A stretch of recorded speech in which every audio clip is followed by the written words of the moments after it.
नमस्कार दोस्तों, देखिए मैं आपके लिए जो रीट मेंस एग्जाम है और आरबीएससी क्लास 10th बोर्ड उसके लिए जो क्वेश्चंस हैं वो बहुत ही महत्वपूर्ण क्वेश्चंस हैं। रीट में जो टॉपिक है दो चरों वाले रैखिक समीकरण।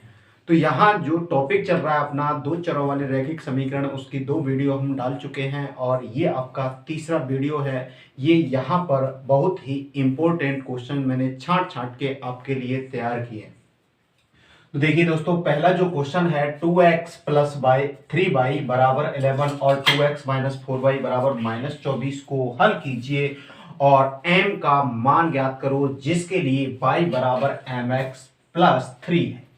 तो यहां पर आपको ये दोनों समीकरणों को हल करना है और यहां से इसकी x और y की वैल्यू क्रिएट करनी है, यानी वैल्यू यहां से निकालनी है और x और y की वैल्यू यहां जब रख देंगे तो आपका m का मान आ जाएगा। तो देखिए दोस्तों, पहला जो क्वेश्चन है 2x प्लस 3y बराबर 11। इसके बाद दूसरा जो समीकरण है 2x माइनस के 4y बराबर माइनस 24। ये आपके दो समीकरण हैं। इन दोनों समीकरणों को हम यहाँ पर विलोपन विधि से हल करते हैं। तो विलोपन विधि में पहले ये जो गुणांक हैं वो समान होने चाहिए। तो यहाँ पर x के गुणांक दोनों ही समान हैं। तो समान है तो दोस्तों यहाँ पर हम क्या करेंगे, इनको घटाने पर इसके चिन्ह बदल देंगे, यानी जो प्लस का है वो माइनस का कर देंगे और जो माइनस का है वो प्लस का कर देंगे। तो ये घटाने पर इसके चिन्ह बदल गए, ये प्लस का और माइनस का दोनों खत्म हो गए।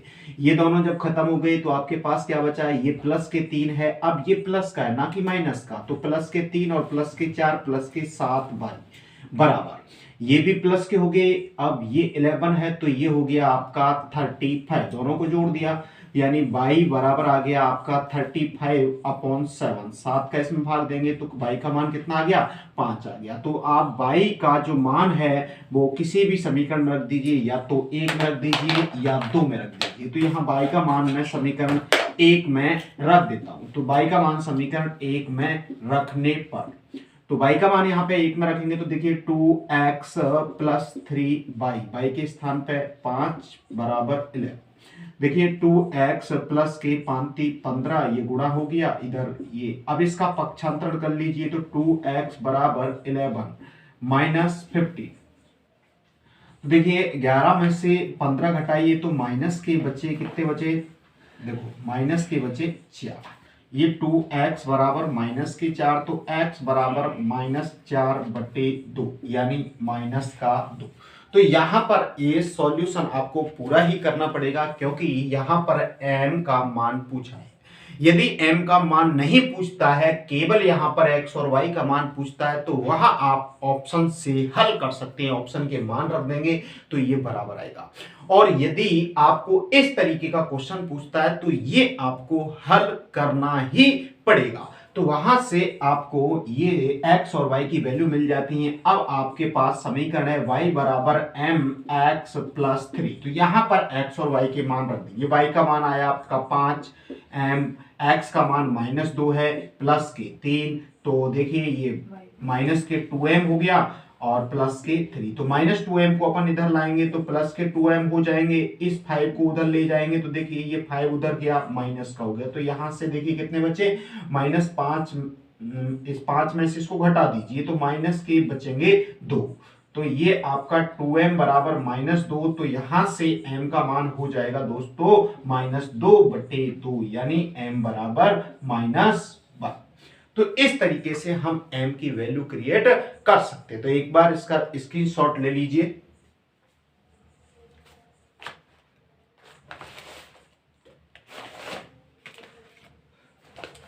अब देखिए आगे बात करते हैं नेक्स्ट क्वेश्चन जो दूसरा है।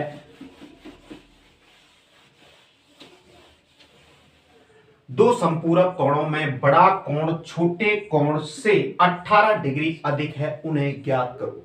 तो यहां पर दोस्तों पहले तो आपको यह पता होना चाहिए कि संपूरक कोण है, जो दो कोण हैं वो संपूरक का मतलब क्या होता है। एक तो शब्द होता है दोस्तों पूरक। तो पूरक का मतलब है जिन दो कोणों का योग 90 डिग्री हो उसको हम पूरक कोण कहते हैं, और समपूरक का मतलब है जिन दो कोणों का योग 180 डिग्री हो तो वहां पर ये समपूरक कोण कहलाते हैं।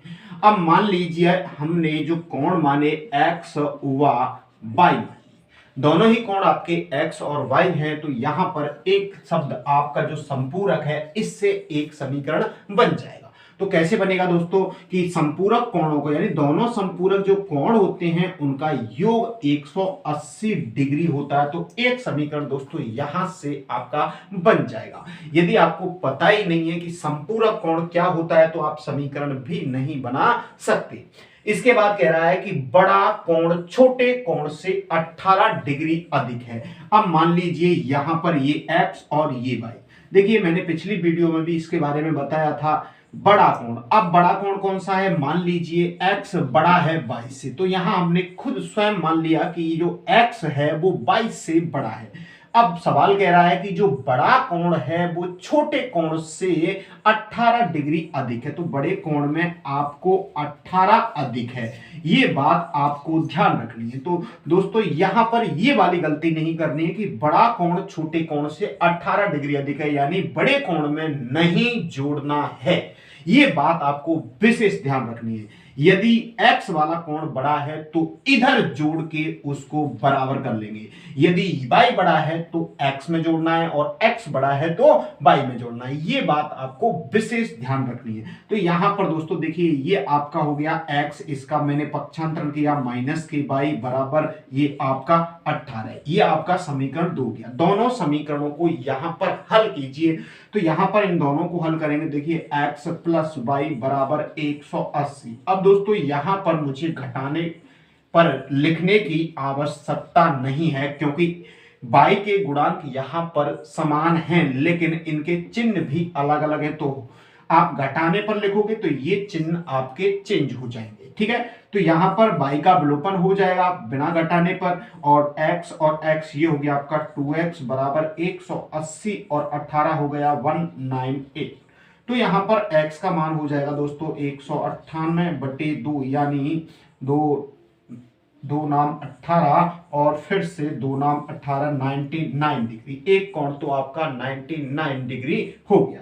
इसके बाद देखिए x का मान समीकरण 1 में रख दीजिए, तो x का मान समीकरण 1 में रखेंगे तो देखिए 99 प्लस 99, यहाँ y का मान आपको निकालना है बराबर 180, इसका पक्षांतरण कर दीजिए, यानी 180 ये उधर जाएगा तो माइनस का 99 हो जाएगा, तो 99 घटा दीजिए इसमें से, तो ये आपका दोस्तों 81 आ गया। तो यहां पर ये दोनों कोण हो गए। ऑप्शन से भी इसको हल कर सकते हैं, ऑप्शन में आपके दिए होंगे दोनों कोणों का योग 180 होना चाहिए। एक बात तो ये देखनी है, दूसरी बात देखनी है कि दोनों का जो अंतर है वो 18 डिग्री होना चाहिए। तो यहां पर दोनों का अंतर 18 डिग्री है और दोनों का योग भी 180 डिग्री है। तो दोस्तों ये बात आपको ध्यान रखनी है। इसके बाद नेक्स्ट क्वेश्चन की हम बात करते हैं, तो अगला जो क्वेश्चन है वो है आपका भिन्न वाला। भिन्न वाला सवाल हमें कैसे करना है, यदि हम अंश में 1 जोड़ दें और हर में से 1 घटा दें तो भिन्न 1 में बदल जाती है, यदि हर में से 1 जोड़ दें तो यह 1/2 हो जाती है, भिन्न क्या है। तो यहां पर इसको हम ऑप्शन से भी हल कर सकते हैं, तो ऑप्शन से पहले देख लेते हैं इसको ऑप्शन से कैसे हल करना है। देखिए पहला जो भिन्न है वो 1/2 है। सवाल कह रहा है भिन्न के अंश में 1 जोड़ दें और हर में से 1 घटा दें, अंश में 1 जोड़ दें और हर में से 1 घटा दें, तो भिन्न आपकी 1 में बदल जाती है। किस में बदल जाती है, 1 में बदल जाती है। तो दोस्तों यहां पर ये हो गया 2 और 2 में से 1 घटाया ये तो आपका 2 हो गया। इसका मतलब पहला ऑप्शन आपका गलत हो गया। अब चेक करते हैं हम दूसरा जो ऑप्शन है 3/5। सवाल कह रहा है कि अंश में 1 जोड़ दें और हर में से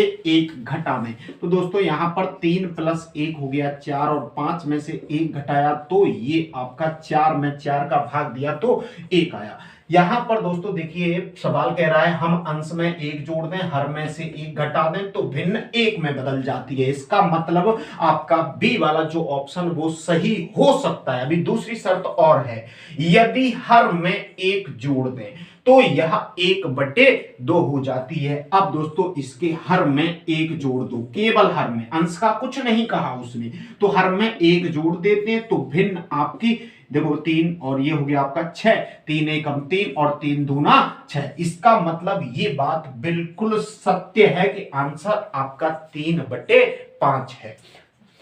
तो ये तो हो गया दोस्तों ऑप्शन से। यदि हम ऑप्शन से नहीं करते हैं, इसको डायरेक्ट करते हैं, तो ये इसका जो तरीका है वो देख लीजिए।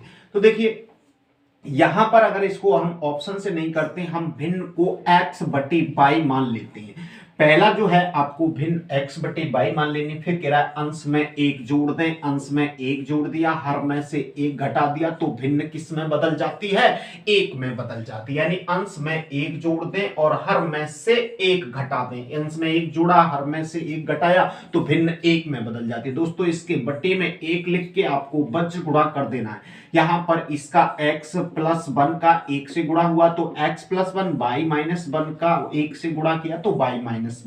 अब इसका पक्षांतरण इधर कर लीजिए, y को इधर लाए, माइनस का हो गया, इस 1 को उधर ले जाएंगे, ये 1 उधर आएगा, माइनस का हो जाएगा, x माइनस y, ये हो गया दोस्तों -2। एक समीकरण बन गया आपका। इसके बाद नेक्स्ट समीकरण बनेगा, यदि हर में 1 जोड़ दें तो वह 1/2 हो जाती है। यानी भिन्न आपकी x/y है, केवल हर में 1 जोड़ना है और भिन्न को 1/2 बनाना है। दोनों को 1/2 बना दिया, बज गुणा कर देना है। 2 का x से गुणा किया, 2x, 1 का y+1 से तो y+1, y को इधर ले आइए, माइनस का y हो गया, इधर 1 हो गया। दोस्तों ये हो गया आपका दूसरा समीकरण। दोनों समीकरणों को हम विलोपन या प्रतिस्थापन, जो भी आपको बेटर लगती है उस विधि से हल कर सकती है। तो दोस्तों यहां पर मैं देखिए y के गुणांक समान है, इसके चिन्ह बदलने हैं, केवल क्या बदलने हैं? चिन्ह बदलने हैं। ये इसका प्लस हो जाएगा, ये इसका प्लस, ये माइनस। तो ये दोस्तों यहां पर एक माइनस और एक प्लस कट जाएंगे। 2x में से 1x घटेगा तो 1x बचेगा, ये 1 है, ये 2 प्लस के हैं, ये दोस्तों अब 3 हो गया। ये x का मान हो गया 3। अब x का मान समीकरण 1 में रख दीजिए। तो x का मान इस समीकरण में रखते हैं तो दोस्तों ये हो गया 3 माइनस y बराबर -2। तो देखिए माइनस के y माइनस के 2, इस 3 को इधर लाए, माइनस के 3 हो गया दोस्तों। तो माइनस के y माइनस के ये जुड़ जाएंगे। अब दोस्तों एक बात याद रखनी है जोड़ने पर, यानी ये माइनस माइनस कभी प्लस नहीं करना है, माइनस से माइनस काट देना है। y का मान आ गया 5। अब देखो y का मान आ गया, x का मान आ गया, लेकिन आपने जो भिन्न मानी वो x/y मानी, तो x का मान हो गया 3 और y का मान हो गया 5। तो ये दोस्तों आपका ऑप्शन से हो गया। अब ये आपका बेसिक मेथड हो गया, ठीक है। अब हम बात करते हैं नेक्स्ट क्वेश्चन से। अगला जो क्वेश्चन है वो है आपका p के किन मानों के लिए। चौथा जो क्वेश्चन है p के किन मानों के लिए। क्वेश्चन बहुत ही इंपॉर्टेंट है, यहां से चौथा और पांचवा बहुत ही इंपॉर्टेंट होने वाले। देखिए p के किन मानों के लिए निम्न समीकरण युग्म का अद्वितीय हल होगा। सबसे पहले जो वीडियो, इसकी जो फर्स्ट वीडियो है वहां मैंने इसके बारे में बताया था। यदि देखिए a1/a2 बराबर नहीं है b1/b2 के, तो ये है आपकी समांतर रेखा वाली शर्त। कौन? सॉरी, प्रतिच्छेदी रेखी, यानी रेखाएं आपकी प्रतिच्छेदी हो तब शर्त होती है आपकी ये वाली, हल होता है अद्वितीय। अब बात करते हैं a1/a2 बराबर b1/b2 is not equal c1/c2। इसके लिए रेखाएं आपकी समांतर होती हैं। कैसी होती हैं? समांतर होती हैं। और समांतर का जो हल होता है वो कोई हल नहीं होता है। मैंने बताया था दोस्तों उस वीडियो में, बहुत अच्छे तरीके से इसको बताया गया है कि जब जो रेखा जितने बिंदुओं पर काटती है उतने ही उसके हल होते हैं। तो समांतर रेखा है, किसी भी बिंदु पर नहीं काटती तो कोई हल नहीं होगा। प्रतिच्छेदी रेखा एक बिंदु पर प्रतिच्छेद करती है तो उसका एक हल होगा, या अद्वितीय हल भी कह सकते हैं। एक है आपका a1/a2 बराबर b1/b2 बराबर c1/c2।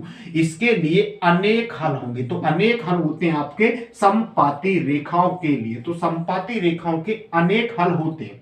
कैसे होते हैं दोस्तों, क्योंकि जो रेखा जितने बिंदुओं पर काटती है उतने ही उसके हल होते हैं। तो यहां पर दोस्तों आपको एक रेखा के ऊपर दूसरी रेखा खींचनी है, इसका मतलब वो अनेक बिंदुओं पर उसको प्रतिच्छेद कर रही है, ये होता है समपाती।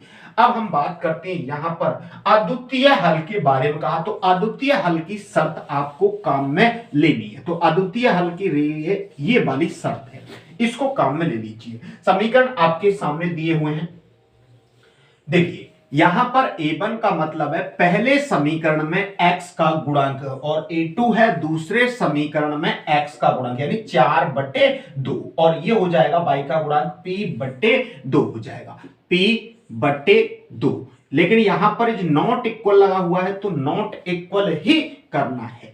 अब दोस्तों 2 से ये 2 खत्म हो गया तो P इज नॉट इक्वल 4, ये आपका सॉल्यूशन हो गया, यानी ऑप्शन आपका बी आंसर करेक्ट। देखो दोस्तों यहां पर आप यदि बराबर इसको कर लेते हैं तो फिर आपका P बराबर 4 हो जाएगा, ये आपकी गड़बड़ हो जाएगी। तो यहां पर ये चीज आपको याद रखनी है कि प्रतिच्छेदी या अद्वितीय हल के लिए शर्त आपकी क्या है, ठीक। अब हम बात करते हैं अगला जो क्वेश्चन है वो है आपका के किस मान के लिए निम्न रैखिक समीकरण का कोई हल नहीं है। तो कोई हल किस कंडीशन में नहीं होता है, समांतर रेखाओं के लिए कोई हल नहीं होता है, क्योंकि समांतर रेखाएं आपकी किसी भी बिंदु पर नहीं काटती हैं, इसलिए इसका कोई हल नहीं होता। तो ये इसकी शर्त है। इस शर्त में आपको मान रख देने हैं। देखिए ये समीकरण है, x का गुणांक यहां पर 3 है तो x का गुणांक 3 ले लिया। इसके बाद नीचे वाले समीकरण में x का जो गुणांक है ये पूरा की पूरा 2k-1 ये गुणांक है x का 2k-1। इसके बाद y का जो गुणांक है यहां कोई गुणांक नहीं दिख रहा है तो वहां गुणांक आपको 1 मान लेना है। यहां पर y का गुणांक k-1 हो जाएगा, क्या हो जाएगा, k-1। अब दोस्तों यहां पर C वाले की कोई जरूरत नहीं है, लिखना चाहो तो आप लिख सकते हैं लेकिन आवश्यकता नहीं है, क्योंकि आपका जो आंसर है वो यहीं से क्लियर हो जाएगा। इन दोनों का आपको वज्र गुणा कर देना है। तो दोनों का वज्र गुणा किया, 3 का k से किया 3 का -1 से -3, यानी 1 का 2k और -1। अब देखिए k को इधर ले आओ, इस संख्या को उधर भेज दो, 3k ये 2k इधर आया, माइनस का 2k इधर माइनस के 1 है, 3 को उधर भेजेंगे, प्लस का हो जाएगा, 3k में से 2k घटाया k आ गया। यहां पर देखिए एक माइनस का है एक प्लस का है, दोनों के चिन्ह अलग अलग है तो घटा देते हैं, तो इसमें से इसको घटा दीजिए, ये आपके प्लस के 2 हो गए। तो आंसर हो गया दोस्तों k = 2। तो ऑप्शन है आपका पहला k = 2। दोस्तों आपको जो सॉल्यूशन है यहां पर मैंने उपलब्ध कराया। अब आपका जो क्वेश्चंस जो चौथा और पांचवा है ये आपके बेहद इंपॉर्टेंट है 10th क्लास के लिए भी और रीट मेंस के लिए भी। तो यहां पर 2 चरों वाले रैखिक समीकरण में से इस टाइप के क्वेश्चन पूछे जाने की 100% संभावना है। थैंक यू दोस्तों। यदि आपको वीडियो अच्छी लगे तो दोस्तों को शेयर जरूर करना और चैनल को अभी तक सब्सक्राइब नहीं किया है तो चैनल को सब्सक्राइब कर लें। थैंक यू दोस्तों, जय हिंद जय भारत।